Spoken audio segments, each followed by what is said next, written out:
Hello, everybody. Welcome to HBMA Live again. This is Kunal Jain. I am a HBMA board member, and I know we are not as consistent as we should be, but we do make sure that we have some amazing guests whom you really enjoy listening, and the solutions and services you get to hear from HBMA platform.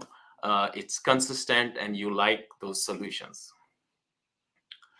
I'm going to introduce my guest, but before that, I want to talk to you a few minutes. So HBMA has an amazing conference coming up in September. We had our innovation workshop last month. Our next conference would be in September and in St. Louis. You're going to receive an email for registration, and this would be our national conference. So that's the one thing which is on the cards for HBMA. Those who don't know about HBMA, let me give you a little pitch about it. It's called Healthcare Business Management Association, one of the largest associations of medical billing and coding companies. It's one of the oldest associations as well. I have been an HBMA member for last 18 years since I started my own business. And it really helped me a lot into identifying new opportunities, connecting with the right type of vendors who can support into our business growth. And during that process, we meet a lot of our peers and people who actually support us by giving their advice. And most important, we build amazing friendships on this platform. So those who are not HBMA members, I would strongly encourage you to become HBMA member by going on our website. It's called hbma.org. Those who are already our members, welcome to the show, another one. And today our guest is somebody who knows about financial side of our industry. Credit cards and using a credit card is something which is very popular for most last decade. I remember we were not using credit cards for 5-6 years ago, and a lot of medical practices were not using it for almost 6-7 years ago. But now almost every medical office you go to, you would find a credit card terminal machine. In last 5 years, this industry has drastically changed. And the difference which has come is more from physical side to a virtual side. Now, when you enter into the doctor's office, you see a doctor, you finish your services, and after that, you pay using your own Apple Pay, or you receive a text, you leave a feedback, and you pay your bill. So things have changed a lot in last 5-6 years, and especially in the fintech side. You must have seen a lot of new innovation happening. During this innovation side, we got to know about one of our HBMA corporate member and sponsor. And I had a very good conversation just before this with him. The company name is called Best Card. And we have somebody who has worked in this industry for over 10 years. His name is Tim Saffron. I'm going to invite Tim to have another wonderful conversation on our HBMA Live. So welcome, Tim. Thank you very much for joining. Oh, thank you for having me this afternoon. Welcome to the show, Tim. Good. Very glad to be part of it. Absolutely, absolutely. So tell us a little bit about yourself. I know you have an amazing career in fintech and credit card merchant solutions, services. You work with two good companies. So tell us a little bit about yourself, your company, and we'll see how this conversation goes. Sure. Yeah, thank you. I've actually been in the merchant payment processing industry for roughly 10 years now, coming on 6 years so far with Best Card. Best Card is a boutique payment processor. Part of the reason that I decided to move over to Best Card is because I share the same values as the owners, Mike and Dominic DiGiacomo. And part of that meaning is that we price our merchants competitively. We answer the phone. We have a real live person answer the phone when they call, and then just keeping their structure of what we promise initially throughout the length of the relationship. And by doing that and having those same values is kept me here for 6 years, and I've really enjoyed it. That's fantastic. So you have seen an evolution in credit card industry. Like I still remember we used to have those dial pad physical machines, right? People used to punch numbers, used to connect telephone lines into it. And we still have those. A lot of these doctors' offices are still using those machines. What do you do when you enter into those offices selling your best card machine? How That's does this process of sales goes? that's a great question. I actually see those as great opportunities because, like you had mentioned, there's been quite an evolution in our industry. It used to just be a terminal just sat there and connected via dial, and those are very dated. There's a lot of opportunity for those offices to really transition and create some efficiencies. So. A solution that we've implemented and we work with on a daily basis allows for the entire patient payment experience. And what that means is that we have the ability for those offices to create one-time in-person or over-the-phone payments. They can do recurring or patient payment plans. So they can put it there on a monthly, weekly basis and let it run securely without having to manually enter that transaction. One large piece through COVID was getting the offices the ability to accept payments on their website securely, so that when they weren't physically there and things were shut down, they could still receive those payments. And then lastly, like you had mentioned, creating the newest technology, the text to pay. So allowing offices to actually send out reminders and updates for those patients to make payments that way as well. So why do you think when we talk about, so every time somebody talks about the credit card merchant account fees, if I receive a call from a bank or anybody, most people, the single most important question comes to their mind is, okay, what's the percentage you are charging? It's like somebody, when we go and seek out billing business from a doctor's, everybody asks, okay, how much, what percentage do you charge? So same thing when you compare the cost of using your solution versus other solutions. And if I make comparison last 10 years, no matter what company people used to use Visa directly, Stripe, tons of innovation happened in last 10 years. A lot of companies, a lot of solutions. All of this startup money in fintech has been pouring into this industry. How do you see in last 10 years the cost has come down? Cost has been pretty stagnant. I mean, I see everybody has been charging between 3 to 5%, 4%, sometimes 2%, 1%. I don't know. But most people, the industry standard says that 3% goes to Visa or MasterCard, no matter what kind of transaction you do. So what's your take on it? Help us understand this, because this is a jargon. I mean, we really want to see why somebody is paying 3 to 4% just to have a transaction. That's a phenomenal question, and the cost is one of the biggest questions that we get on a daily basis. And the educational process is one thing that I think is extremely valuable. Trying to educate the merchant or the customer, just to let them understand and make a decision for themselves, and not be so confused by those merchant statements. To answer your question specifically, I do believe that the cost in our industry has actually increased. And a part of that increase is because everything is transitioned to an integration, whether it's a software, a CRM, an EHR, and EMR. They partner with a credit card processor like Best Card, and they drive that cost up. So when I get those merchant statements, I want to extract all the fees, whether they're going to Visa, MasterCard, Discover, or directly to the credit card processor they're working with, and try and educate them and point that out so that on a weekly or monthly or yearly basis, they're easily able to go to that statement and it doesn't feel like they're really deciphering or doing open heart surgery. They should be able to see what money is going where. And because, like you had mentioned, there's been such an increase in credit card usage, whether you're at a consumer or a business level. My question is more like, but why 3%? Why Visa needs to be paid 3% for that?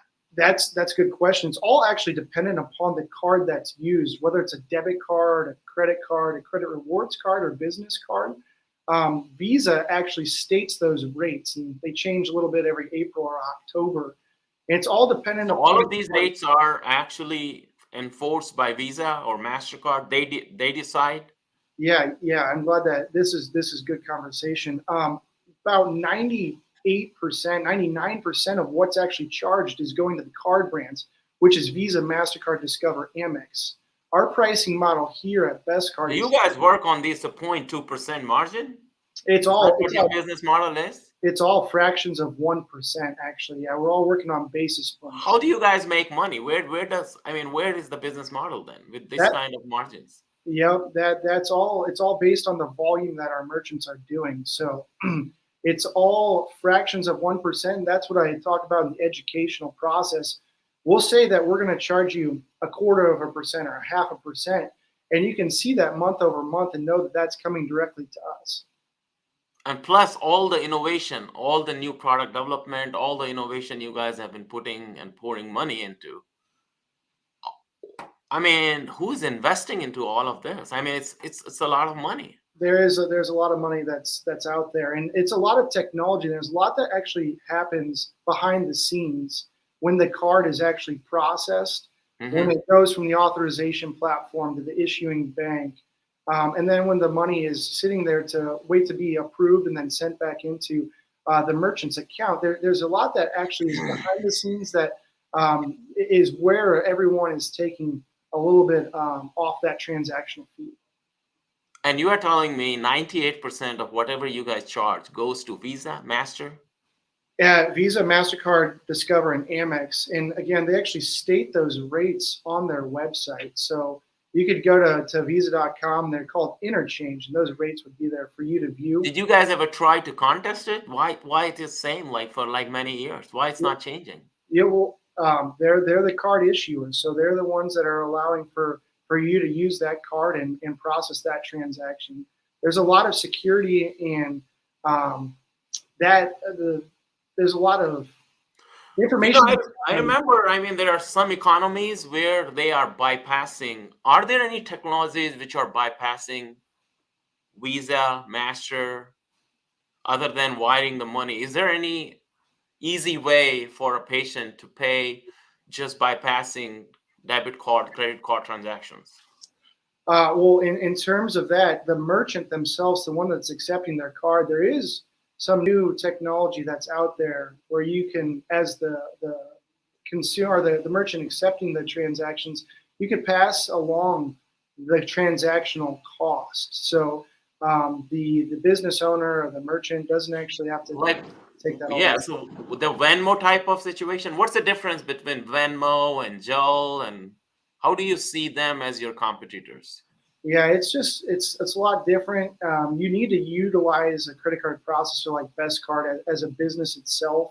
It's not sustainable to use Venmo, to accept your payments on a monthly basis. But there are transactional fees to get your money once you've accepted that through Venmo as well, and that's the same transactional fees you'd have through someone like Best Card. Okay, wow. So there is a transactional fee no matter what software solution you guys go through. Correct. Now, For it to take the loop to be deposited into your account, it does touch a few different places, and that's where that transactional fee comes into place. And that's why everyone should sit down and have a little educational seminar to understand what's actually happening when you're charged, like you mentioned, 2, 3, 4%. What goes to the company that's processing it? What goes to Visa, MasterCard, Discover? What goes to the issuing bank? There's a lot that goes on.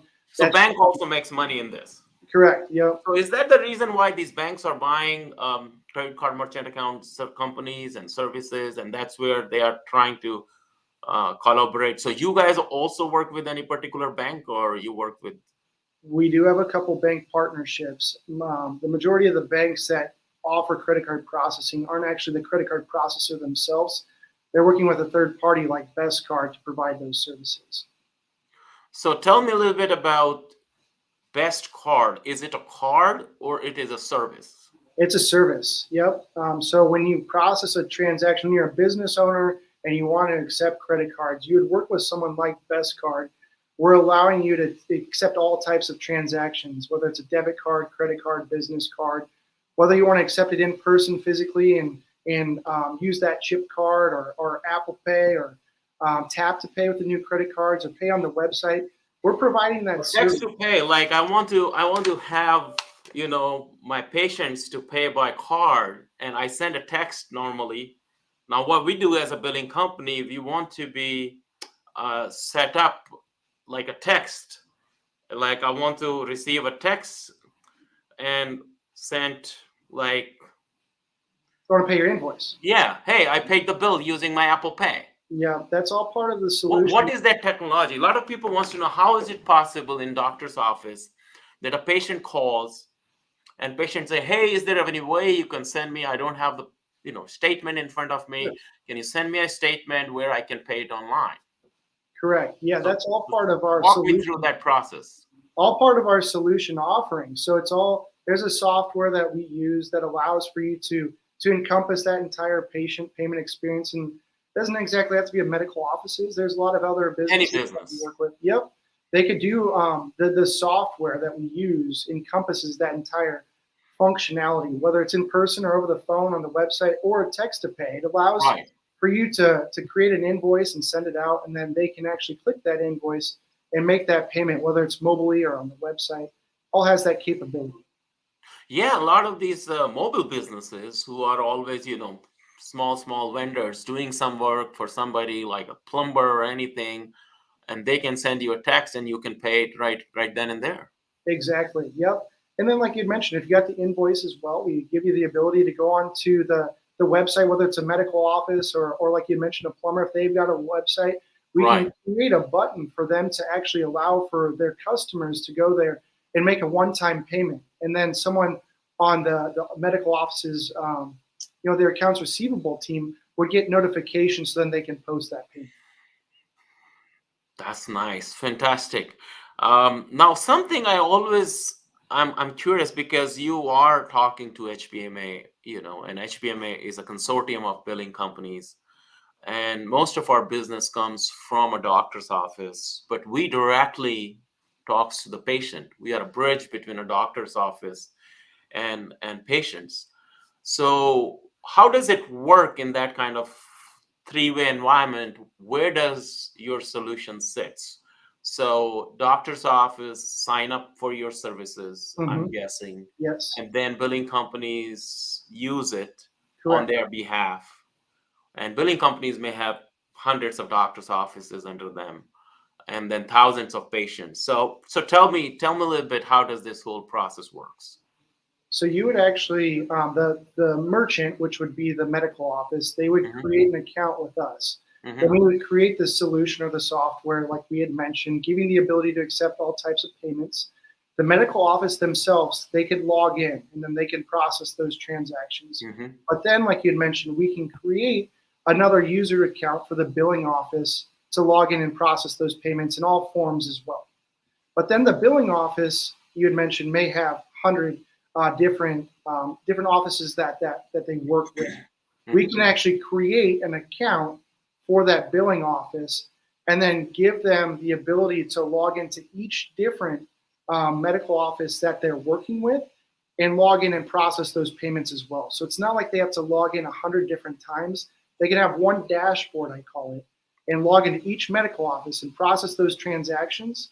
And like you had mentioned, when you talk about the fees, those fees would be associated with that particular medical office's account. It's not like the billing office is paying for it.